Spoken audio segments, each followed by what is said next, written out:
Our fast-paced 21st century lives are enhanced with all sorts of breakthroughs.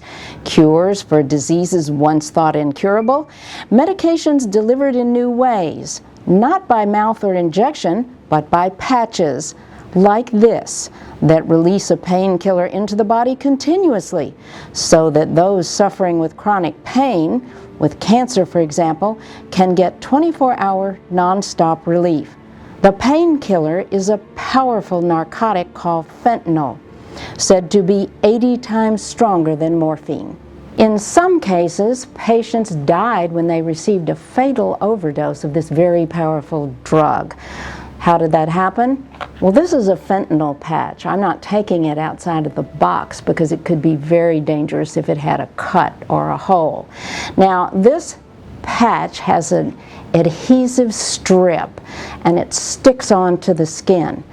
Inside the patch is the gel, of course, and if the membrane that contains the gel is not properly sealed, then the patch will leak. That is called a fold-over defect. Now, attorneys say that the Federal Drug and Food Administration could have avoided this problem and avoided these deaths if it had been doing its job.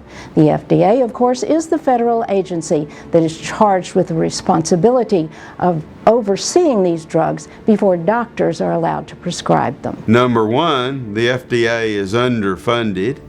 Number two, the FDA is understaffed. Number three, the FDA relies on drug studies that are prepared by the very companies that are applying to the FDA for drug approval. The drug's recent history is troubling. In 2004, a drug company recalled 5 lots of its patches because of leaks. In July 2005, the FDA published a national health advisory about the patch. It issued another public health warning in 2007. In February 2008, 32 million fentanyl patches were recalled.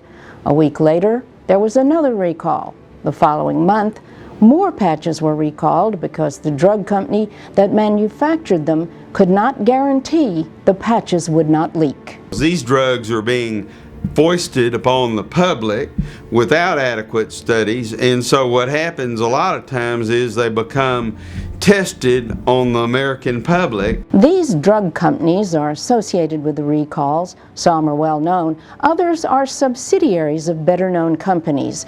Patches of varying doses are involved in the recalls. Meanwhile, other patches are still on the market. While they can be very effective in controlling pain, users should exercise extreme caution. Signs of overdose include difficulty breathing, fatigue, sleepiness, confusion, dizziness, and fainting. Report cases of death or serious injury from fentanyl patches to the federal government and contact a lawyer. Families have recovered damages from companies that made the defective patches. Jody Sinclair, spokesperson for Jim S. Adler and Associates.